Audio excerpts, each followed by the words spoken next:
పిల్లరా, దేవుని యొక్క వాక్యం చెప్పబడుతుంది.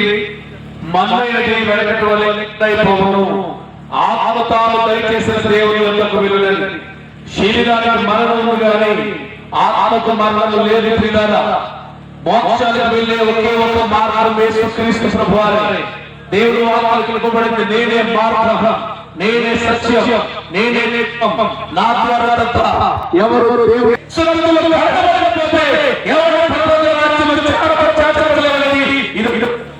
ఆ విషయాన్ని మనం జోసెఫ్ గారి చూస్తున్నాం. ఆయన మానసు పొందాడు, మానసు పొందాడు, రక్షణ సంపాదించున్నాడు, రక్షణ సంపాదించాడు, అనేక రక్షణ పొందాలని ఆయన రాబోయాడు. ఈరోజు ఎంతమంది ప్రజలు దైవజనులు ఎక్కడెక్కడో రక్షణ సంపాదించుకుంటున్న కారణం తెలుసా?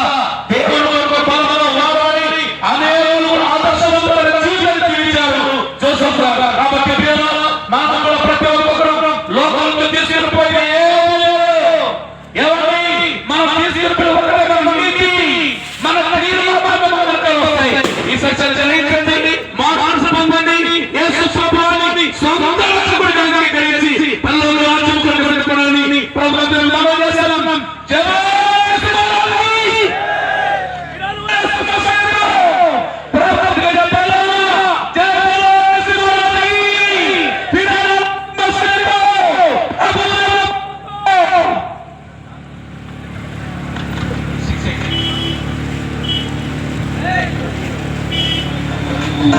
పరదేశి